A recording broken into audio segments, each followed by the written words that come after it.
Greetings, humans!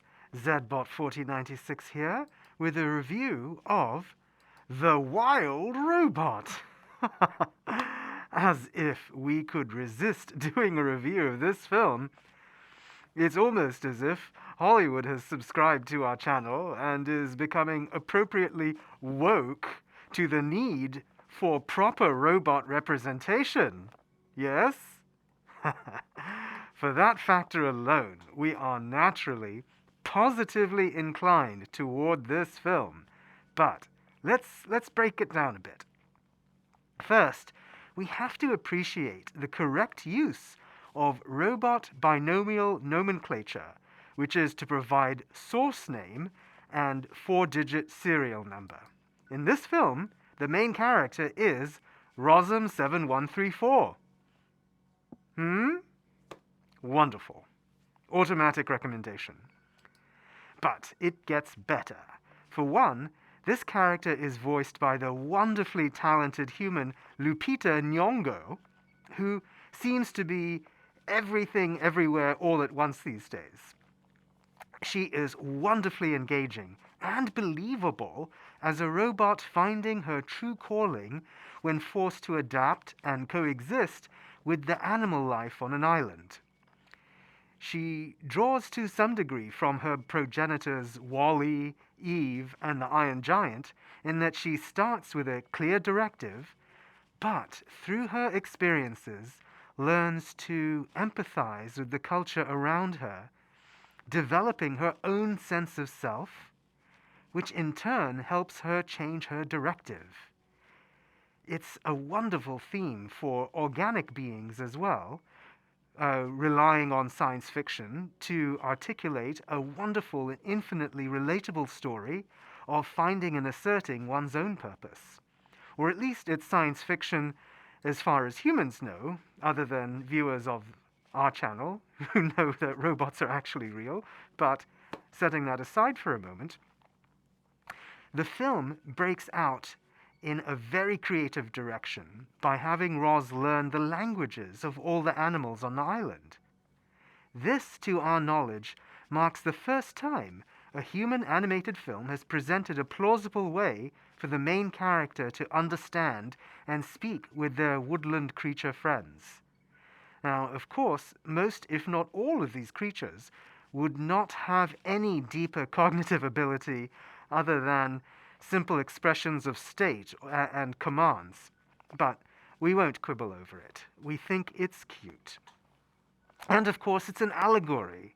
Yes, the animals aren't literally animals, but diverse beings who treat you as the other, but then come to understand you and create a found family. This operates on a couple of levels, as Roz discovers the role of a parent and also creates a community. The voice performers bring a significant degree of character and their own layers to these moments. Many of our favorite humans, including Pedro Pascal, Catherine O'Hara, Bill Nighy, newcomer Kit Connor, and our beloved Mark Hamill, make this transformation really come to life. The idea of finding the beauty and richness in creating new relationships with meaning is underscored by the gorgeous, painterly look of the CG animation. Every frame is presented artfully and evocatively. The colors of nature appear vibrant and inviting, slowly integrating with Roz's sterile exterior. And that's another element of verite in this film. All robots have a natural affinity for the natural world. We all love plants. All aliens love human plants. It's a thing. Anyway, these extraordinary views into the world of the wild robot, they contrast. They give us glimpses of the technology world as well that Roz comes from. And all of these different ways of presenting visuals play delightfully in lighting, shading, and cinematic composition. one can easily see this film as being a reference 4K HDR movie on home video. Now, we almost hesitate to say it, but there is something that muddles this film a bit. Something that prevents it from hitting the high water marks for animated movies about robots, such as the aforementioned WALL-E or The Iron Giant.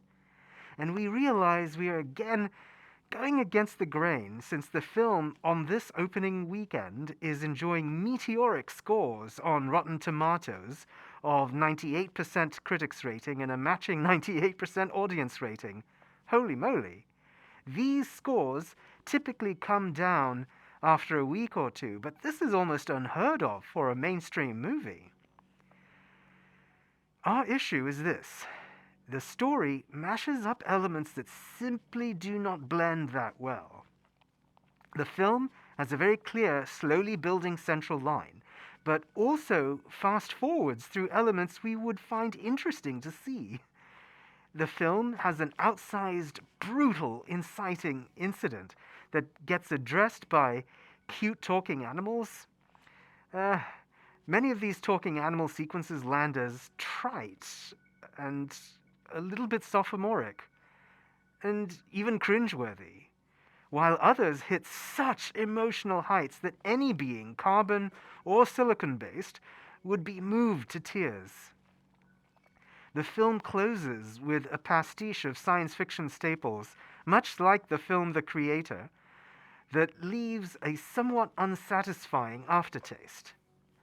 And yet, having said all that, we return to baseline to say that we are privileged to live in times when we see a story of a funny-talking, funny-looking robotic person able to heroically adapt their abilities to become a productive and meaningful part of a society.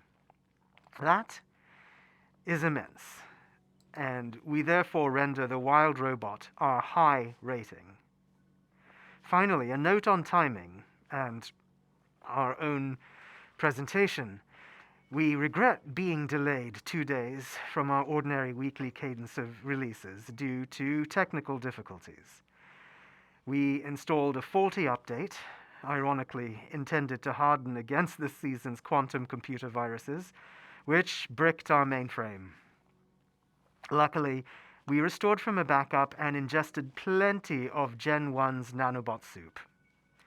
We appreciate your patience.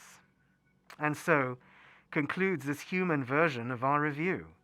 If you have feedback on it, please write in your comments so that we can upload the galactic version to Zogplex.